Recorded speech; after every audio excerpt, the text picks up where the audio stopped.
لو معاك مبلغ ومش عارف تدخره في ايه السنه دي، انا هقول لك ممكن تعمل بيه ايه. بس في الاول، انا احمد عامر وده علم الجيب.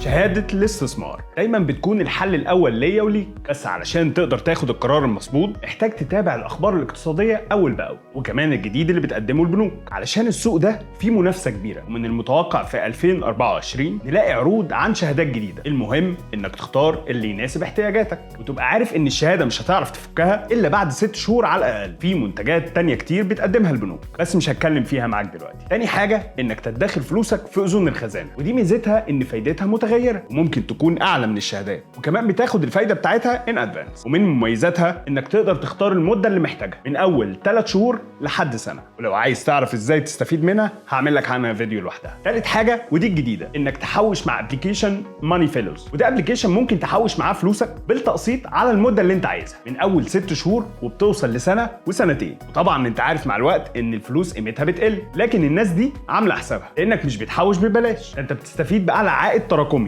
بقيمه 22% سنويا على فلوسك، وده بتقبضه بصوره كاش باك على فلوسك مع نهايه المده اللي انت اخترتها. مش بس كده، انت تقدر تحوش معاهم لحد مليون جنيه، والعائد بيوصل ل 200,000 جنيه. قول لي في الكومنتس لو عندك طرق تانية بتفضل الادخار فيها.